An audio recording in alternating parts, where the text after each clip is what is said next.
நான் உங்கள் டாக்டர் குமார். நிகழ்ச்சிக்குள்ளே போகிறதுக்கு முன்னாடி சின்ன வேண்டுகோள் என்னன்னு கேட்டிங்கன்னா, நம்ம நிகழ்ச்சியை பார்க்கக்கூடிய நண்பர்கள் சப்ஸ்கிரைப் பண்ணி எங்களுக்கு ஆதரவு தருமாறு பணிவோடு கேட்டுக்கொள்கிறேன். இந்த வீடியோ உண்மையிலே உங்களுக்கு பிடிச்சிருந்துச்சுன்னா லைக் பண்ணுங்கள். இந்த வீடியோ உங்களை போன்ற அந்த மாதிரி 40 வயசு 50 வயசுக்கான ஏஜ் குரூப்புக்கான மக்கள் இருந்தாங்கன்னு கேட்டிங்கன்னா ஷேர் பண்ணி ஒரு அவேர்னஸை கொடுங்க அப்படின்னு கேட்டுக்கிட்டு வாங்க நம்ம வீடியோக்குள்ளே போவோம். பொதுவாக இந்த வளர் இளம் பருவத்தினர் நம்ம பார்க்கும் பொழுது ஒரு ஆண் 13 வயசுலேருந்து 18 வயது 17 வயதில் பருவம் அடைந்து விடுகிறான்.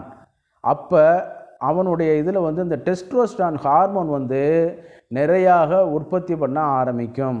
விதைப்பைகள் விந்தணு உற்பத்தி, ஆண்குறி பருமனாகிறது, அதே மாதிரி எலும்புகள் அதிகப்படியான வளர்ச்சி அடைகிறது, குரல் வளை ஒரு உடைந்து கொஞ்சம் கடினத்தன்மையான ஒரு மெஸ்குலின் குரல்னு சொல்லுவாங்களா, ஆண் தன்மைக்கான ஒரு குரல்.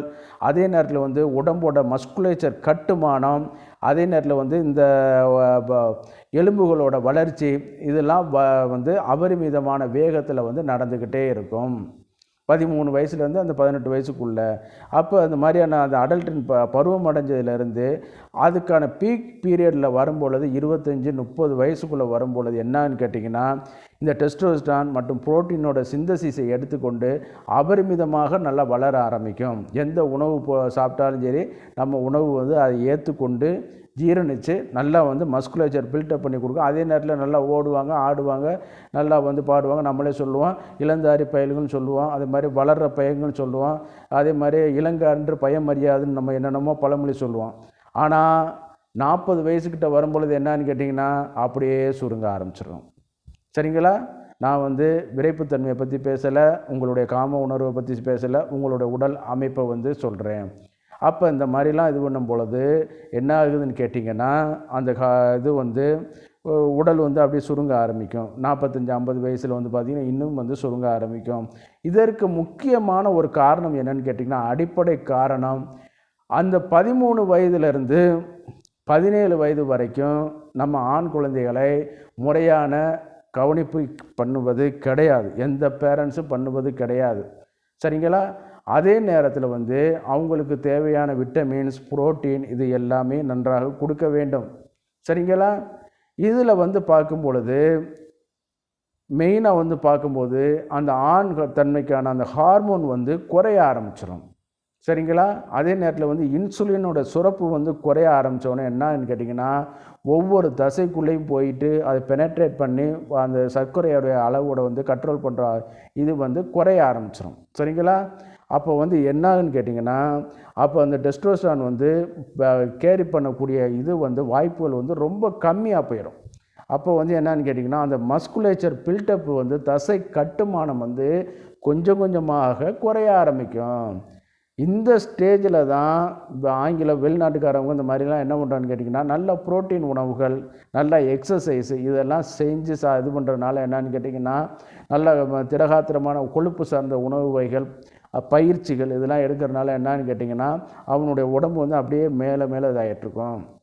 ஆனால் நம்ம நாடுகளில் நம்ம பார்க்கக்கூடிய ஒரு சூழ்நிலை என்னன்னு கேட்டிங்கன்னா, 40 வயசில் தான் ஒரு மனுஷன் ஓரளவு செட்டில் ஆகி குழந்தை குட்டி ஓரளவு காலேஜுக்கு போகிற ஒரு சூழ்நிலை இருக்கும்.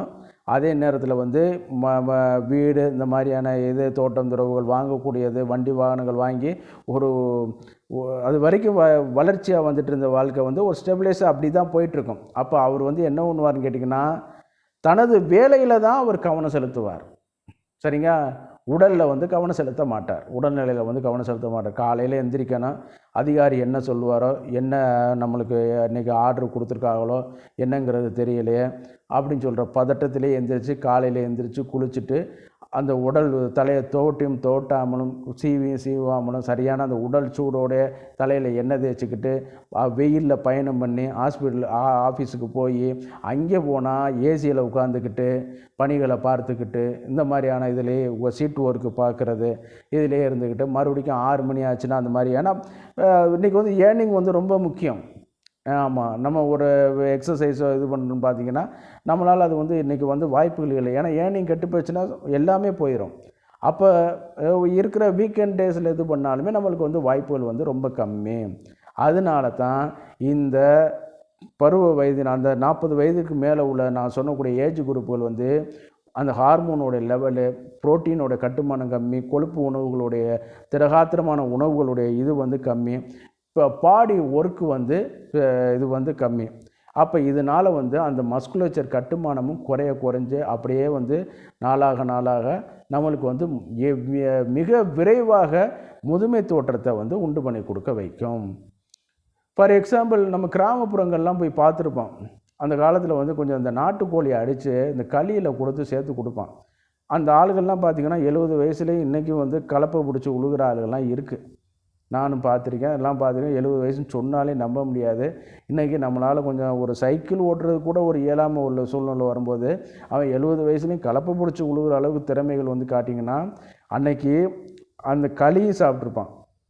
களியில் வந்து என்ன வேணுமா, உளுந்தங்களி சாப்பிட்ருப்பான் ஒரு நாள், ஒரு கேப்பு களி ஒரு நாள் சாப்பிட்ருப்பான். அதை சுகரையும் கண்ட்ரோல் பண்ண உங்களுக்கு தேவையான ப்ரோட்டீனையும் கொடுக்க வைக்கும்.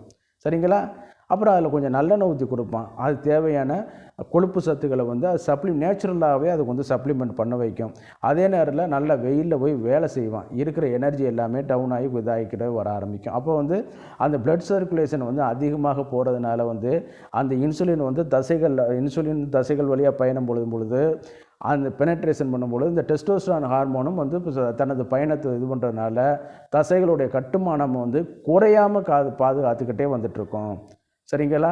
அதே நேரத்தில் ஒரு நாள் களியில் வந்து கோழிக்கு இந்த மாதிரியான ஊற்றி சாப்பிடுவாங்க. என்றைக்காவது ஒரு நாள் தான் இறைச்சி சாப்பிடுவாங்க. சரிங்களா? தீபாவளி இந்த மாதிரியான நாட்கள்லாம் சாப்பிடுவாங்க. மிச்ச நாள்களில் இந்த மாதிரியான பறவைக்கறிகள், முட்டை இந்த மாதிரி தான் சாப்பிட்டுட்டு வருவாங்க. களி தான் சாப்பிட்டுட்டு 3 நேரம் சோறாதுன்னா அந்த காலத்தில் அப்படிலாம் கிடையாது. காலையில் அதே கூழை கரைச்சிட்டு போவாங்க. மதியம் வந்து அந்த கேப்பக்களியை சூடாக கொண்டு போவாங்க. நைட்டும் வந்து இது பண்ணுவாங்க. அப்புறம் குடலும் அதனால் நல்லாவும் இயங்குச்சு. அவனும் நன்றாக ஆரோக்கியமாக இருந்தான்.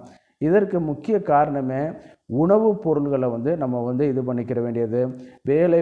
வேலைன்னு சொல்லிட்டு உங்கள் உடம்பை கெடுத்துக்கிட்டு அப்புறம் 58 வயசு 60 வயசில் ரிட்டையர்ட் ஆகிட்டு வீட்டுக்கு வந்தோடனே இதே தொய்வு விழுந்த உடலை வச்சு நீங்கள் எந்த காரியமும் பண்ண முடியாது.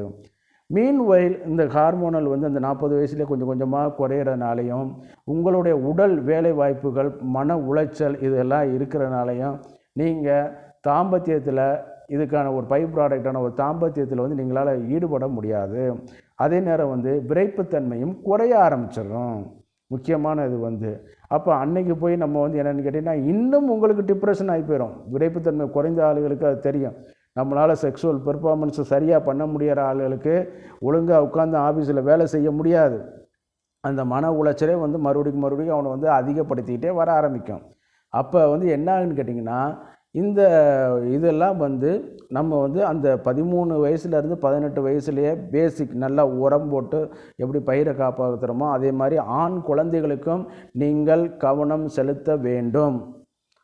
அதற்கு பிறகு இந்த 40 வயசு ஏஜ் குரூப் வரும்பொழுது அதிகாலையில் எழுந்திருச்சுங்க. ஏன்னா வேலைக்கு வந்து நீங்கள் 8 மணிக்கு கிளம்பி போனால் தான் கொஞ்சம் நீங்கள் வேலைகள் வரும் பொழுது நீங்கள் வந்து ஒரு 5 மணிக்கு போல் எழுந்திரிச்சு பிரம்ம முகூர்த்தத்தில் எழுந்திரிச்சு நல்லா அந்த ஆக்சிஜனை வந்து நீங்கள் இன்ஹால் பண்ணுங்கள். சரிங்களா? பிரம்ம முகூர்த்தத்தில் அந்த ஆக்சிஜனை வந்து நல்லா வந்து சுவாசிங்க, யோகாசனம் பண்ணுங்கள், நல்லா வந்து எக்ஸசைஸுகளை வந்து கொஞ்சம் இது பண்ணுங்கள். 3:30 மணிக்கு எழுந்திரிக்கிறதுலாம் வாய்ப்புகள் கிடையாது. அதனால் ஒரு 5 மணிக்கு எழுந்திரிச்சு ஒரு மணி நேரமாவது நீங்கள் பயிற்சிகளை வந்து மேற்கொள்ளுங்க. 1 மணி நேரம் நீங்கள் பயிற்சிகள் மேற்கொண்டீங்கனாலும் அதில் 45 நிமிஷம் அது மாதிரியான ஒரு இது பண்ணிகிட்டு இருந்தாலும் உங்களுக்கு நன்றாக இருக்கும். கொஞ்சம் வந்து டீ, காஃபி இந்த மாதிரியான பொருட்கள் வந்து உங்களுக்கு வந்து ஆரம்ப கட்டத்தில் வந்து ஒரு பூஸ்டப் பண்ணி கொடுத்தாலும், அதாவது உங்களுடைய ஊக்கப்படுத்தி கொடுத்தாலும் அப்புறம் வந்து அது சோர்வடைய வச்சிடும். அதனால் நேச்சுரலான உள்ள பால் அந்த மாதிரியான உணவுகளை வந்து சாப்பிட்டுக்கிறங்க. அதே நேரத்தில் வந்து இந்த களி வகைகள், கேப்பை இந்த மாதிரியான உணவுகளை வந்து இயற்கையாகவே எடுத்துக்கிறங்க. அதே நேரத்தில் வந்து பார்த்திங்கன்னா நன்றாக உறங்கி இது பண்ணுற மாதிரி பார்த்துக்கிறங்க. பயிற்சி அலுவலகம் முடிந்து வந்த பிறகு கூட கொஞ்சம் நேரம் வந்து எக்ஸசைஸ் பண்ணிவிட்டு சாப்பிடுங்க. சாப்பிட்டுட்டும் உறங்குறதுக்கு இடையில வந்து குறைந்தபட்சம் ஒரு 1.5லேருந்து 2 மணி நேரம் வரைக்குமாவது ஒரு கேப் விட்டுக்கிறங்க. இரவில் தூங்குகிற வரைக்கும் செல்ஃபோன் இந்த மாதிரியான இதுகளில் வந்து நீங்கள் கவனம் செலுத்த வேண்டாம். ஏன்னு கேட்டிங்கன்னா அந்த சிந்தனை எல்லாமே அதில் ஒருங்கிணைச்சு போகிறதுனால வேறு சிந்தனைகள் உங்களுக்கு வந்து வராது. காம சிந்தனைகளோ இந்த மாதிரியான இதுகளோ வந்து வராது. சரிங்களா? அப்போ இந்த மாதிரியான இதில் வந்து நல்ல புரோட்டீன் சப்ளிமெண்ட்டு, பாதாம் பருப்பு, நேச்சுரலான இருக்கக்கூடிய பிஸ்தா பருப்பு, வாதுமை பருப்பு, அதே மாதிரி முந்திரி பருப்பு, இது எல்லாம் வந்து கொஞ்சம் கொழுப்பாக இருந்தாலும் அதே நேரத்தில் வந்து நீங்கள் இந்த மாதிரி பயிற்சிகள் பண்ணும்போது நீங்கள் இதாகிட்டு நான் சொல்கிறது எல்லாமே இந்த மாதிரி பயிற்சிகள் பண்ணுறவங்களுக்கு நீங்கள் சாப்பிட்டுட்டு ஐடியலாக போய் உட்கார்ந்துருந்தீங்கன்னா அதுக்கு நம்ம வந்து இது பண்ண முடியாது. அது வந்து மேலும் சிக்கலைப்படுத்தி கொடுக்க வைக்கும். சரிங்களா? அதே நேரத்தில் வந்து இந்த டெஸ்டோஸ்டெரான் ஹார்மோனை வந்து இன்க்ரீஸ் பண்ணக்கூடிய சிலாஜித் வகைகள், அதே நேரத்தில் வந்து அஸ்வகந்த சூரணம், அதே நேரத்தில் வந்து கோக்சுரா சூரணம், நெரிஞ்சல் சூரணம், சதாவரி சூரணம், இதெல்லாம் வந்து பிளெயினாக உள்ள சூரணங்களை வந்து நீங்கள் எடுத்துகிட்டு இருக்கும்போது இன்னும் கொஞ்சம் இது பண்ண ஆரோக்கியம் கொடுக்க ஆரம்பிக்கும். டெஸ்டோஸ்டெரானும் கொஞ்சம் இது பண்ணுறதுனால வந்து அந்த மஸ்குலேச்சர் குறையாமல் கொஞ்சம் இதாகிட்டு இருக்கும். கொஞ்சம் அளவோடு உண்ணுங்க, நன்றாக உறங்கி எழுந்திரிங்க. நல்லா உளவியல் ரீதியாக வந்து சில மன உளைச்சல் இதெல்லாம் வந்து நீங்கள் குறைச்சிக்கிட்டிங்கன்னா இந்த இது இல்லாமல் நீங்களும் ஒரு நல்ல திடகாத்திரமான உடவுகளோடு நன்றாக நீண்ட நாட்கள் வந்து வாழலாம்னு சொல்லி விடைபெறுகிறேன். நன்றி, வணக்கம். நம்ம நிகழ்ச்சி உங்களுக்கு பிடிச்சிருந்துச்சுன்னா தயவுசெய்து சப்ஸ்கிரைப் பண்ணி எங்களுக்கு ஆதரவு கொடுங்க. அதே நேரத்தில் லைக் பண்ணுங்கள், ஷேர் பண்ணுங்கள். நன்றி, வணக்கம். நான் உங்கள் டாக்டர் குமார்.